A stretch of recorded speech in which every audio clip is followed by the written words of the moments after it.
जय दोस्तों, स्वागत है आप सभी का सुरुचि स्टडी पॉइंट में। आज हम आर्टिकल 46 से 51 तक जानेंगे।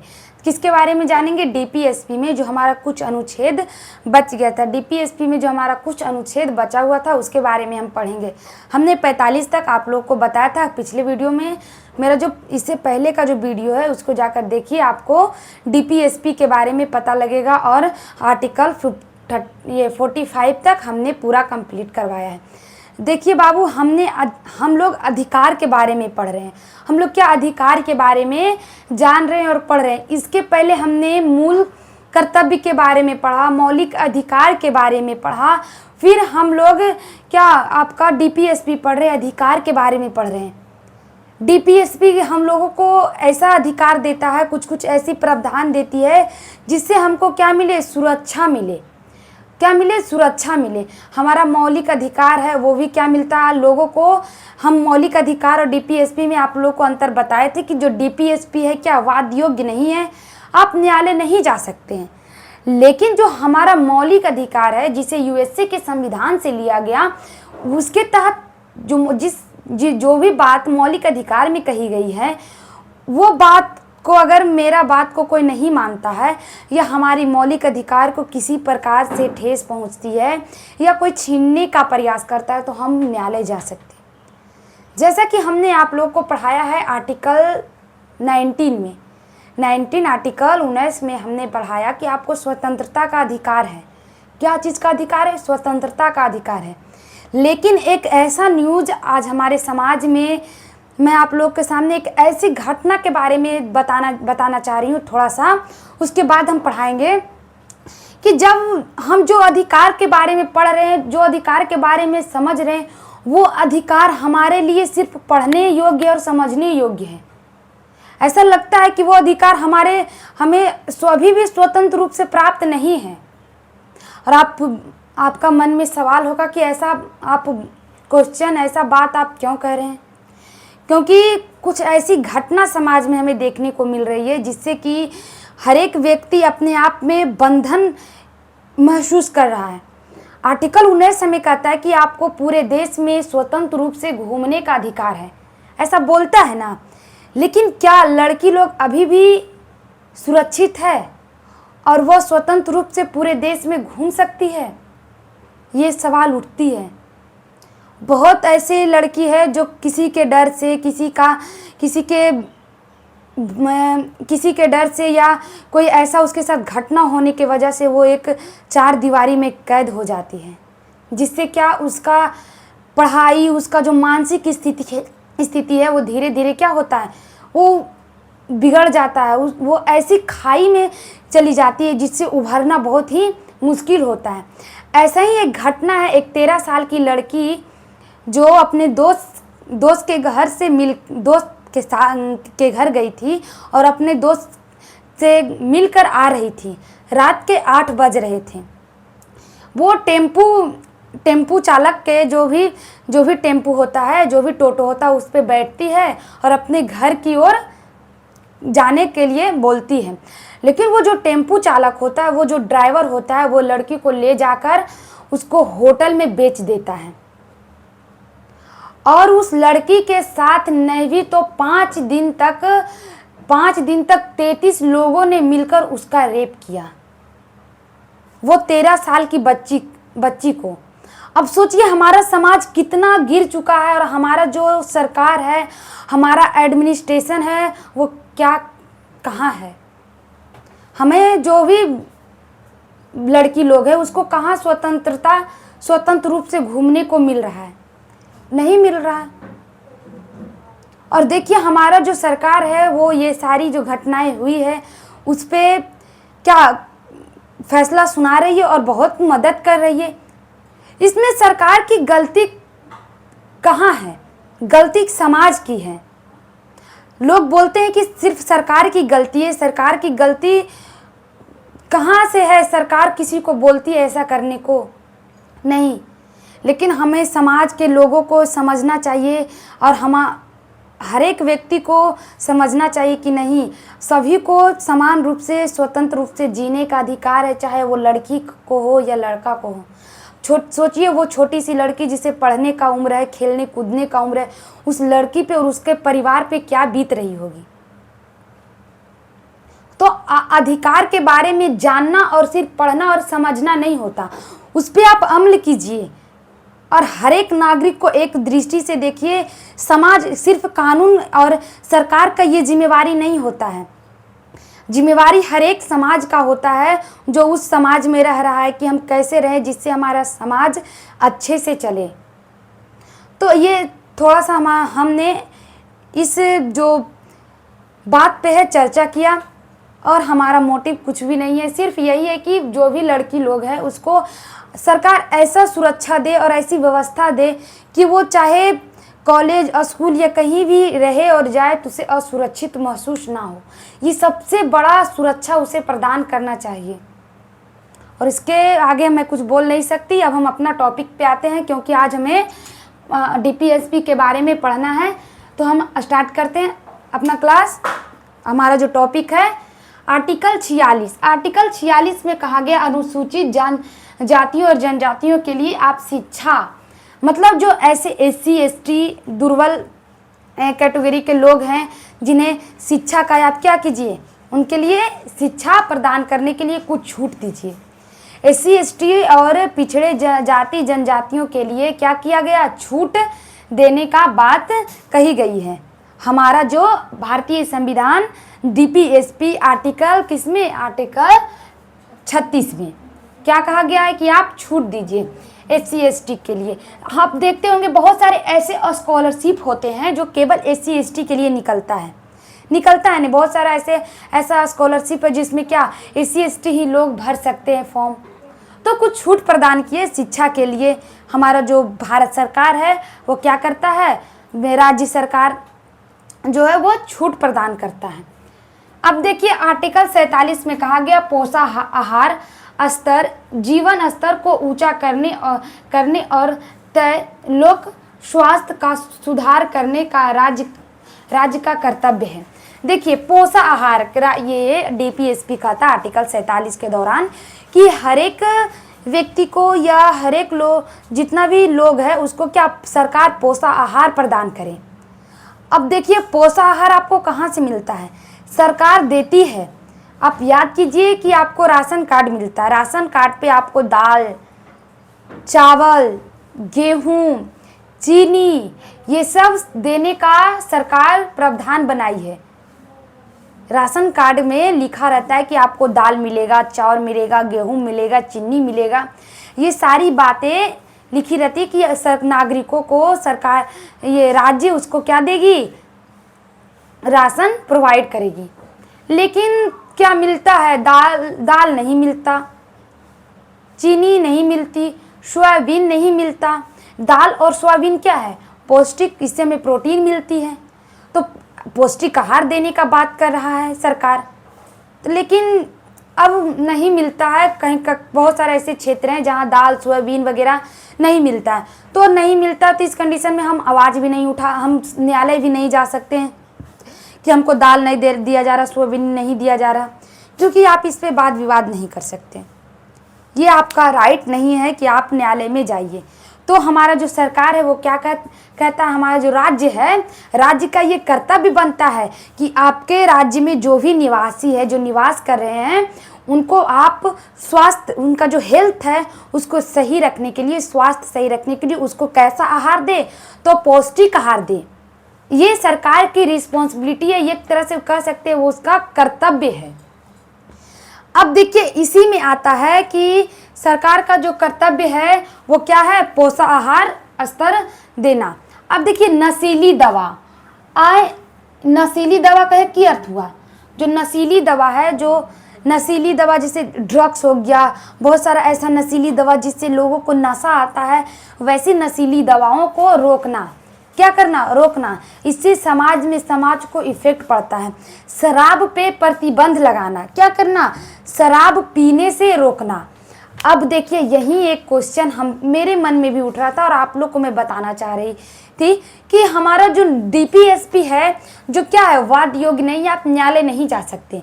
लेकिन जो शराब है जो पीता है, लोग शराब पीता है, तो वो क्या है, पीने पे कई राज्य जैसे बिहार, गुजरात ऐसे राज्य है जो शराब पर पूर्णतः बैन कर दिया है कि शराब आपको नहीं पीना है।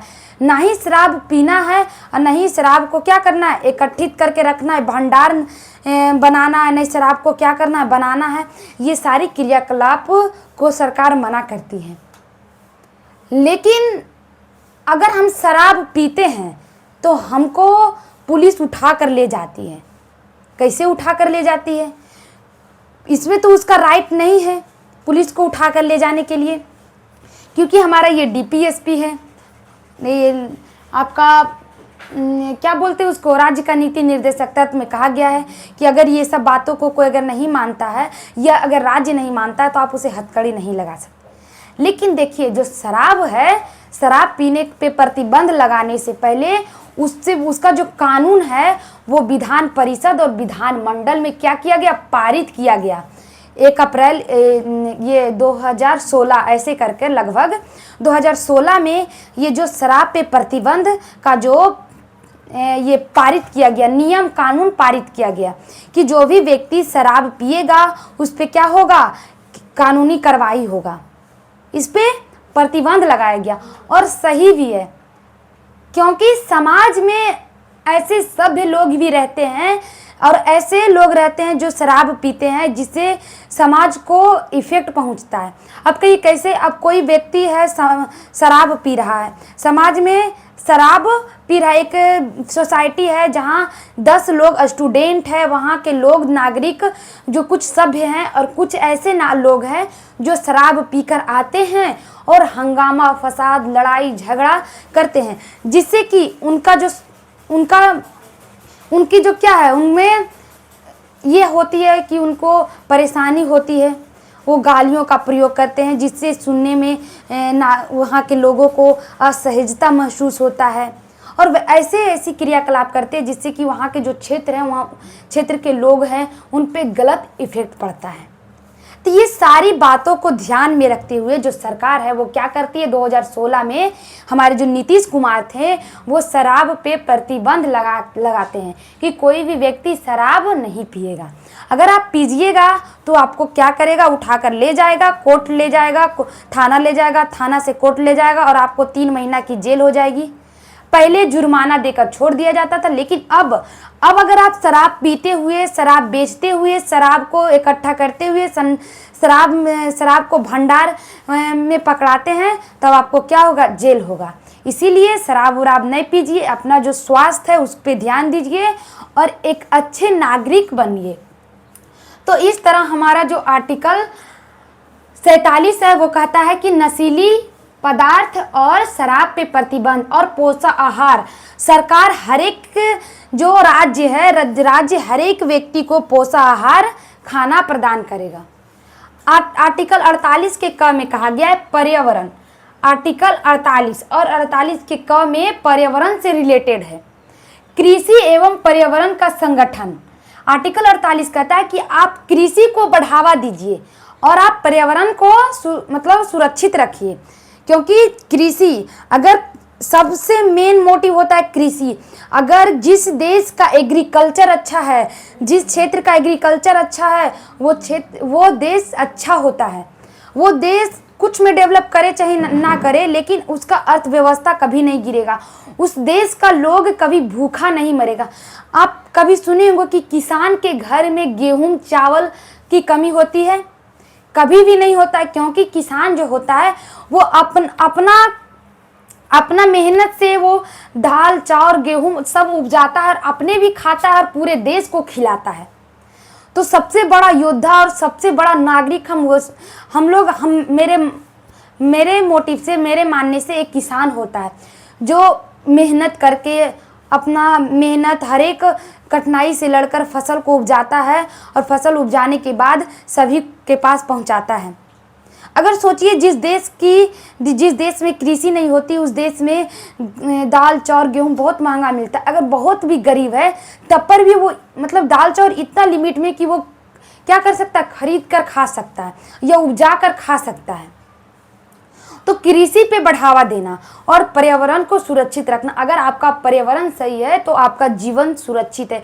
अगर जिस क्षेत्र में पर्यावरण सही है, आप ऑटोमेटिकली उसका जो लाइफ होता है, जिस क्षेत्र का पर्यावरण अच्छा है, वहाँ के लोगों का जो जीवन है 20 साल और ज़्यादा बढ़ जाता है। क्योंकि आपका जो शरीर है वो शुद्ध ऑक्सीजन, आपका शरीर ज़्यादा ऑक्सीजन पे डिपेंड करता है। ऑक्सीजन मिलने से जो हमारा रक्त है, रक्त संचार और भी बहुत सारी इंटरनल क्रियाकलाप बहुत अच्छे से होती है। तो पर्यावरण पे ध्यान देना बहुत ज़रूरी है और कृषि पे ध्यान देना। देखिए, कृषि के लिए सरकार बहुत सारा भी काम करता है, जैसे ट्रैक्टर हो गया, ये सब आप खरीदिएगा तो आपको कम टैक्स में मिलता है। वैसा जो मशीनरी है जो आप कृषि के लिए खरीदते हैं तो आपको कम टैक्स में क्या होता, उपलब्ध होता है।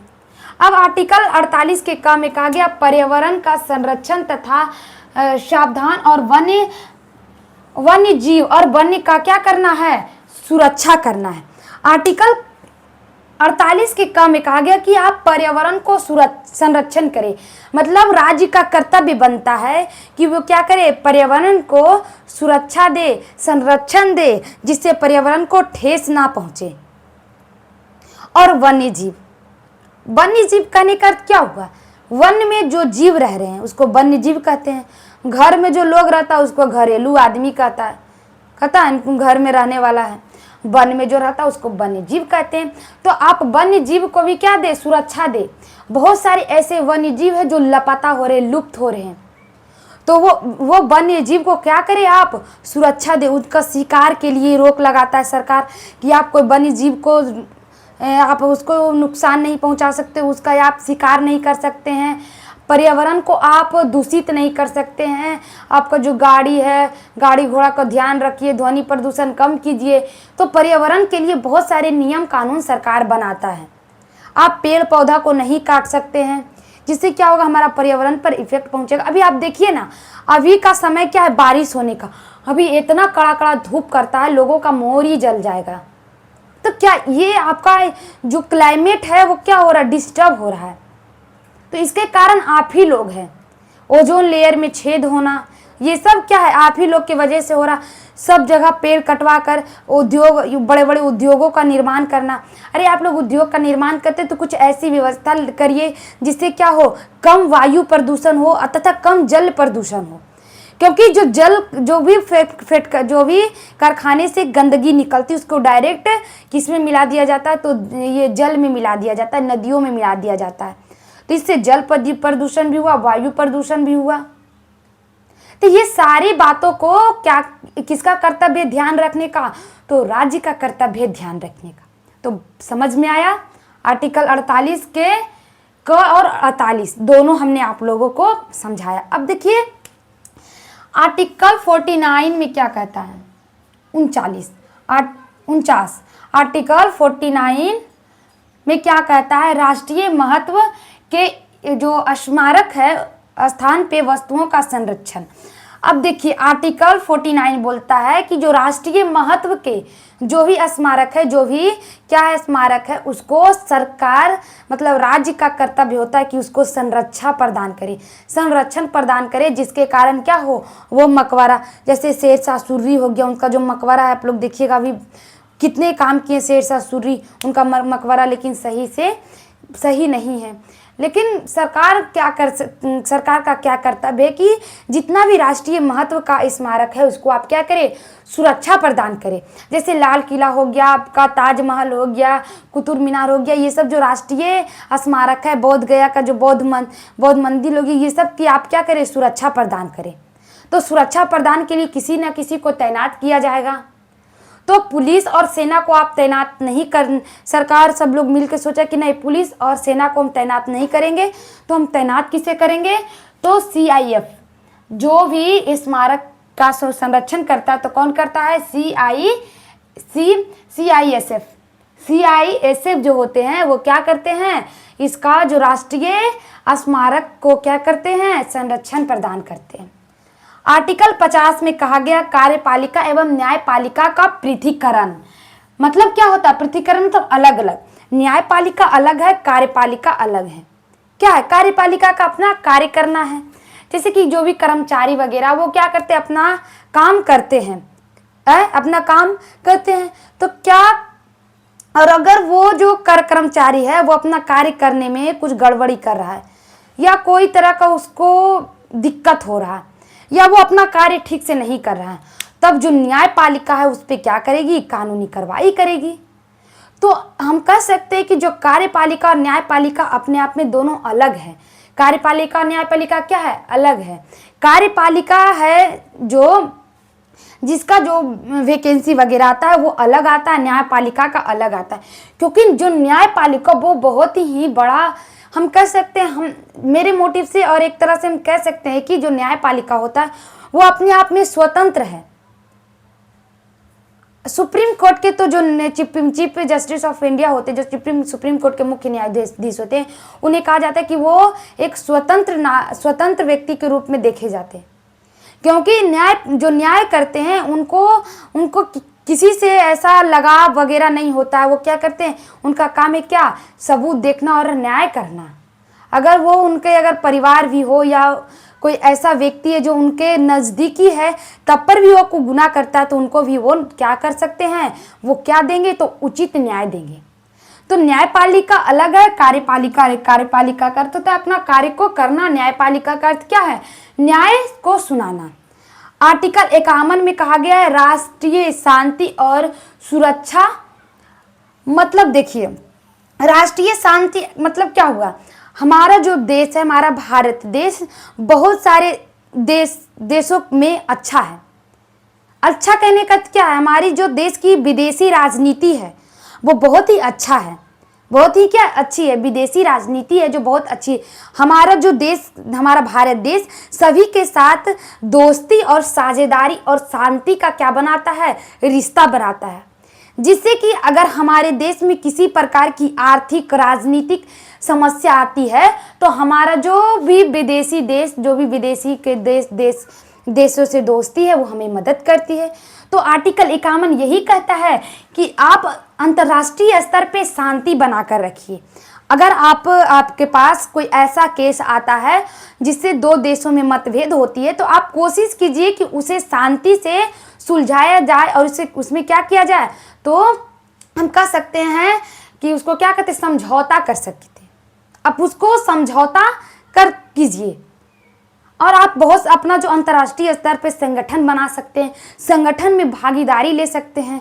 जैसे यूएनए हो गया, ये सब आप संगठन में क्या कर सकते हैं, जा सकते हैं, अपने संगठन में क्या कर सकते हैं, भाग ले सकते हैं। आर्टिकल 51 में कहा गया। अब देखिए, मेरा तो आर्टिकल 36 से 51 आज कंप्लीट होता है। हमने पूरा जो आपको डीपीएसपी है हमने पढ़ा दिया। अब थोड़ा सा देखिए, ये जो पूरा डीपीएसपी है, डीपीएसपी राज्य का नीति निर्देशक तत्व, वो 3 विचारधारों पे डिपेंड है। कितना, तो 3 विचारधारों पे डिपेंड है। पहला विचारधारा हो गया गांधीवादी, समाजवादी और उदारवादी। ये 3 विचारधारा पे हमारा जो ये नीति निर्देशक तत्व है वो क्या करता है, आधारित है। तो देखिए, गांधीवादी कहने का क्या हुआ, जो विचारधारा गांधी जी के द्वारा दिया गया, जो विचारधारा गांधी जी के द्वारा, गांधी जी के मन में जो भी आया वो डीपीएसपी में जोड़ते हैं। तो पहला हमने बताया था ग्राम पंचायत। ग्राम पंचायत किसका मन का उपज था, तो गांधी जी का। गांधी जी जो क्या थे, ग्राम पंचायत का फेवर में थे। तो पहला हो गया ग्राम पंचायत। उसके बाद हो गया 46 में हो गया हरिजन। जो ये थे महात्मा गांधी, वो बोलते हैं कि हरिजन सेवा संघ, जो भी लोग जो दलित है, जो निम्न कास्ट के हैं, उसको हरिजन कहा गया। क्या कहा गया, हरिजन कहा। तो कौन कहते हैं, हमारे गांधी जी। तो आर्टिकल 47 में आपका कहा गया है कि पोषाहार देना चाहिए। गांधी जी कहते हैं, हाँ, गांधी जी कहते हैं कि आपको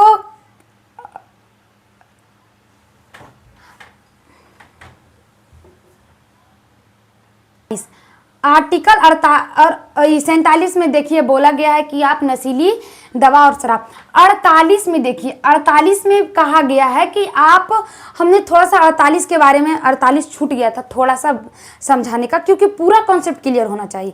हमारा जो आर्टिकल 48 है उसमें कहा गया है, 48 में कहा गया है कि जो भी वन्य जीव हैं, वन्य जीव मतलब वन्य जीव और जो भी आप जिसको पाल रहे हैं, जो भी पशु, जो पशु को आप पाल रहे हैं, जैसे हमारा जो भी गाय होता, गाय क्या है, हमको दूध देती है, और वो क्या है, गाय दूध देने के बाद आर्थिक स्थिति से हमको मजबूत बनाती है। तो पशु वगैरह का पशु वगैरह को नहीं काटना है। गांधी जी का कहना था कि पशुओं को नहीं काटना है, जैसे गाय को नहीं काटना है, वन्य जीव का शिकार नहीं करना है। देखिए, गाय पे बहुत ज़्यादा विवाद चलता है हमारे भारत देश में कि गाय पे रोक लगाया गया है। क्या डीपीएसपी में रोक लगाया गया है कि जो भी पशु हमें आर्थिक स्थिति से मदद कर रही है, जैसे गाय है, गाय क्या दे रही है, हमको दूध देती है, जिससे हमें प्रॉफिट होता है, पैसा मिलता है। अब गाय मिडिल क्लास और पुअर व्यक्ति पालता है। गाय किसको कौन पालता है? जो मिडिल क्लास होता है, पुअर होता है, वही गाय को पालता है। अब सोचिए, गाय को वो पाल रहा है, तो पालने के बाद उसको वो पाला, उसका जो दूध दिया गाय, तो गाय दूध देता है तो वो बेचता है, बेचकर उसको आय प्राप्त हुआ। उसके बाद जब वो गाय विसुख हो जाती है, जब हम कह सकते हैं गाय जब दूध नहीं देती है, तब उसको क्या करता है, बेचारा गरीब आदमी मजबूरी में आकर क्या कर सकता है, अपना आर्थिक स्थिति उसको सही नहीं रहता, अपने वो रोटी दाल खाए लगी मजबूर है बेचारा, कहीं से लाता है तो खाता है, तो गाय को चारा कैसे खिलाएगा? तो अपनी मजबूरी के कारण जो गाय को क्या करता है, किसी के पास बेच देता है, और जिसके पास बेचता है वो क्या होती है, कसाई होते हैं, या हम कह सकते हैं वैसे लोग जो गाय को खाते हैं। तो इस कंडीशन में गाय की हत्या हुई। तो आप जब बेचे तभी ना गाय को खरीदा गया। तो जब आप बेचवे नहीं कीजिएगा तो गाय खरीदाएगा नहीं, गाय कटेगा नहीं। अब जो खरीदा वो भी गरीब है, वो भी गाय के काट उठ के अपना क्या कर रहा है, खा रहा है। सोचिए, तब आप कैसे कर सकते हैं? लेकिन हमारे जो सरकार है उनको ये चाहिए कि हर एक क्षेत्र में, हर एक जिला में गौशाला बनाए और जो प्रॉपर गाय की देखभाल करें, क्योंकि गाय हमारी माता है। और हम कैसा कह सकते हैं कि जो गाय होती है, जो क्या हम लोग को बहुत मदद करती है। जब उनके पास दूध रहता है तब वो दूध देती है, दूध नहीं देने के बाद, दूध जब ख़त्म हो जाता तो उनके पेशाबों से बहुत सारा दवाई मेडिकल बनता है। तो इस तरह से गाय पे भी हत्या पे रोक लगाना, जो दुधारू पशु है उस पर क्या बना, रोक लगाना, आर्टिकल 48 में कहा गया। तो ये सारी बातें हमें क्या, गांधीवादी विचारधारा पे डिपेंड है। समाजवादी विचारधारा में हम क्या कह सकते हैं? समाजवादी हमारा जो सामाजिक न्याय है, सामाजिक में कहता है। समाजवादी कहने का अर्थ क्या हुआ? समाजवादी कहने का अर्थ हुआ कि पूरे समाज को लेकर चलो, जहां समाज में न्याय हो, क्या हो, सामाजिक व्यवस्था को एकदम अच्छा बनाए, सभी समाज में ऐसा ना हो कि उसके साथ भेदभाव हो रहा। तो आप समाज को लेकर चले, इसे समाजवादी न्याय कहते हैं। जैसे आप समाज में हर एक व्यक्ति को हर एक न्याय दिया जाए, अच्छा न्याय दिया जाए। तो आर्टिकल 48 में कहता है आप समान, जितने भी नागरिक लोग हैं उनको क्या दीजिए, आप कल्याणकारी योजना चलाइए। 39 में कहा गया है आप उनको क्या दीजिए, तो न्याय दीजिए, समान न्याय दीजिए। 39 में क्या कहा गया है, आप उनको समान न्याय दीजिए। 41 में कहा गया है कुछ दशाओं में सहायता। 41 में क्या कहा गया, कुछ दशाओं में सहायता। 41 में क्या कहा गया, कुछ दशाओं में सहायता। 42 में कहा गया काम, जो भी काम भी करेगा उसको न्याय संगत मिलेगा। 43 में और 47 में, अब देखिए 47 में क्या बोलता है, आर्टिकल 47 में बोलता है कि पोषाहार।